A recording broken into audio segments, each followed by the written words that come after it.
Assalamualaikum warahmatullahi wabarakatuh. Salam sejahtera untuk kita semua.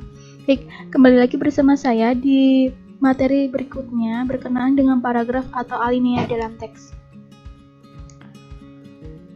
Paragraf atau alinea dalam teks yang akan kita bahas yang pertama dari pengertian paragraf itu sendiri, fungsi paragraf, persyaratan paragraf, serta jenis-jenis paragraf.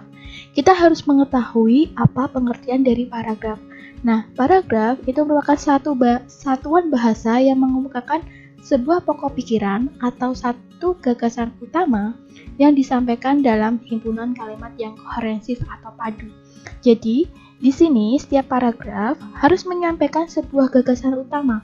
Nah, gagasan utama tersebut harus dijelaskan oleh gagasan-gagasan bawahan, sehingga dalam gagasan atau paragraf terdapat beberapa kalimat yang saling terkait. Dalam rangkaian kalimat itu tidak satu pun kalimat yang bertentangan dengan kalimat gagasan utama dan kalimat-kalimat gagasan bawahan. Apa sih kalimat atau gagasan bawahan atau gagasan utama itu? Nah, kalimat yang berisi gagasan utama disebut kalimat topik dan kalimat yang bergagasan bawahan adalah kalimat penjelas. Sehingga di dalam sebuah paragraf itu dapat saling terkait. Nah, itu. Kalau misalnya di dalam paragraf itu harus memiliki pokok pikiran yang jelas atau padu, seperti itu. Nah, di sini kalau di dalam paragraf itu harus memiliki kalimat topik dan kalimat penjelas kan? Nah, apa sih itu kalimat topik? Tadi yang sudah sebelumnya dibahas, kalimat yang berisi gagasan utama. Kemudian kalau kalimat penjelas itu kalimat yang berfungsi sebagai pendukung atau penguat gagasan pokok yang ada pada kalimat utama. Nah, sebuah paragraf minimal terdiri 3 kalimat dalam penulisan karangan ilmiah. Ya, ciri-ciri kalimat utama.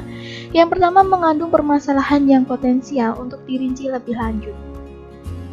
Yang kedua, merupakan kalimat lengkap yang dapat berdiri sendiri. Yang ketiga, memiliki arti yang jelas tanpa harus dihubungkan dengan kalimat lain. Yang keempat, dapat dibentuk tanpa bantuan kata penghubung. Kemudian, ciri-ciri kalimat penjelas. Di sini yang pertama, merupakan atau sering merupakan kalimat yang tidak dapat berdiri sendiri, atau dari segi arti ya, itu dia tidak dapat berdiri sendiri. Kemudian arti kalimat biasanya baru jelas setelah dihubungkan dengan kalimat lain dalam satu alinea. Yang ketiga, pembentukannya sering membutuhkan kata penghubung. Yang keempat, isinya berupa rincian, keterangan, contoh, dan data tambahan yang mendukung kalimat utama. Ini merupakan contoh di mana ada kalimat topik atau kalimat utama dan kalimat penjelas. Di sini tertulis sebagian besar sutradara diketahui menuliskan sendiri teks skenario filmnya. Hal ini karena mempertimbangkan kesesuaian visualisasi teks dengan filmnya. Dengan demikian, seorang sutradara dapat menggambarkan dengan secara lebih detail apa yang ada di dalam teks skenario karena dia sendiri yang menulisnya. Di sini terlihat bahwa garis merah itu merupakan kalimat utama, sedangkan yang garis hijau itu merupakan kalimat penjelas. Kalimat utama itu bisa berdiri sendiri, sehingga kalau misalnya kalimat ini saja tanpa kalimat penjelas itu bisa. Tetapi kalau kalimat penjelas tanpa kalimat utama itu tidak bisa berdiri sendiri. Paham ya sampai di sini? Nah, fungsi paragraf. Fungsi paragraf bagi penulis. Yang pertama, paragraf itu memudahkan pengertian dan pemahaman. Kemudian paragraf merupakan wadah untuk mengungkapkan sebuah ide atau pokok pikiran. Paragraf harus memisahkan setiap unit pikiran yang berupa ide. Di sini penulis tidak cepat lelah dalam menyelesaikan sebuah karangan dan termotivasi masuk ke dalam paragraf berikutnya.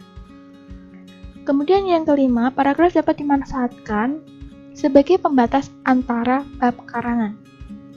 Sedangkan fungsi paragraf bagi pembaca itu dengan jelas akan memahami gagasan utama paragraf.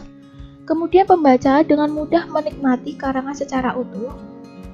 Kemudian pembaca sangat tertarik dan bersemangat membaca paragraf per paragraf karena tidak membosankan, serta pembaca tertarik dengan penyajian paragraf bukan hanya dengan kata-kata melainkan dengan gambar, bahkan diagram, grafik, ataupun kurva.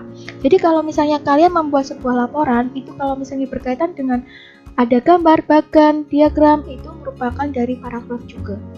Jadi kalau misalnya laporan itu diberi kalian buat laporan nih ya, itu ada bagan atau diagram serta grafik, itu merupakan dari paragraf. Jadi tidak membosankan. Kalau berkaitan dengan angka-angka itu bisa dilihat dari presentasi digambarkan dengan bagan atau diagram seperti itu. Nah, untuk cara pembentukan paragraf atau alinea, kita itu harus mengetahui apa itu kohesi. Kohesi itu merupakan satuan yang kompak atau satuan yang padu. Sehingga kalau misalnya untuk paragraf itu sendiri, di dalam paragraf itu semua kalimat harus mengemukakan satu tema yang jelas. Kemudian koherensi. Apa itu koherensi? Koherensi itu merupakan antar kalimat dalam paragraf saling terkait dalam paragraf itu. Jadi kalau misalnya cara mengaitkan antar kalimat dalam paragraf dapat dilakukan dengan cara yang pertama, itu pengulangan kata kunci atau repetisi. Kemudian yang kedua, penggunaan kata hubung setiap awal kalimat. Kemudian penggunaan kata ganti orang atau kata ganti penunjuk sebagai pengganti gagasan utama dengan kata-kata seperti dia, mereka, nya, itu, tersebut, ini. Kemudian pengembangan kalimat utama dikembangkan oleh kalimat penjelas serta menggunakan kalimat efektif dalam penyampaian ide. Seperti itu ya. Kalau misalnya kurang paham, silahkan komen di bawah. Untuk jenis paragraf atau alinea bisa dilihat menurut posisi kalimat utama, kemudian fungsi dalam karangan, serta sifat isi. Nah, untuk posisi kalimat utama, kita bisa lihat di sini termasuk ada deduktif, induktif, induktif, serta deskriptif. Kalau deduktif itu posisi kalimat utama di awal alinea, sedangkan induktif itu posisi kalimat utama di akhir alinea atau paragraf. Sedangkan deduktif, induktif itu merupakan campuran atau paragraf campuran, posisi kalimat utama itu di awal alinea dan ditegaskan di akhir alinea. Kemudian deskriptif, kalimat utama itu di seluruh alinea. Gitu ya. Jadi kalau misalnya deduktif itu kalimat utamanya dulu yang dibuat, kemudian kalimat penjelas. Kalau kalimat induktif itu kalimat penjelasnya dulu, kemudian kalimat utamanya di akhir. Gitu ya. Kemudian menurut fungsi dalam karangan, nah, yang pertama adalah pembuka, kedua pengembang, serta yang ketiga penutup. Pembuka itu mengutarakan satu aspek pokok pembicaraan dalam karangan. Fungsinya yang satu mengantarkan pokok pembicaraan, yang kedua menarik minat pembaca, ketiga menyiapkan pikiran pembaca untuk mengetahui seluruh isi karangan. Kemudian pengembang, mengembangkan pokok pembicaraan suatu karangan yang telah dirumuskan dalam alinea pembuka. Nah, fungsinya itu untuk mengemukakan inti permasalahan, memberi ilustrasi, menyiapkan dasar dan landasan bagi simpulan. Jadi kalau misalnya dikembangkan, ada paragraf pembuka, ada paragraf pengembang. Jadi yang terakhir adalah paragraf penutup. Nah, penutup di sini simpulan sebagian atau seluruh bagian karangan. Syaratnya itu tidak boleh terlalu panjang. Kemudian isi berupa simpulan sementara atau akhir sebagai cerminan seluruh uraian. Jadi kalau kalian membuat simpulan atau penutup itu tidak perlu panjang ya, karena sudah harus diringkas seperti itu. Kemudian dilihat jenis paragraf atau alinea, dilihat dari sifat isinya. Kalau misalnya sifat isi itu kita sering sekali menjumpai ada narasi, deskripsi, argumentasi, eksposisi, serta persuasi. Nah, kalau misalnya narasi ini menuturkan peristiwa atau keadaan dalam bentuk cerita, ya kan? Kemudian untuk deskripsi itu melukiskan atau menggambarkan sesuatu. Kemudian argumentasi membahas satu masalah atau gagasan dengan bukti dan alasan yang mendukung dan ditutup simpulan. Kemudian eksposisi memaparkan suatu fakta dengan bukti dan data yang lengkap.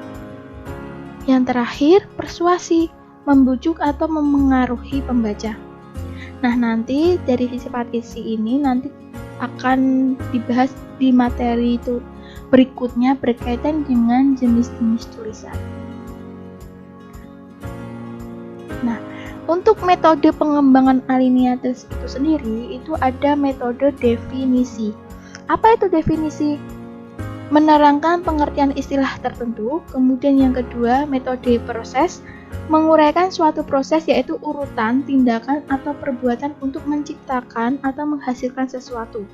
Yang ketiga, metode contoh, itu untuk menguraikan contoh-contoh.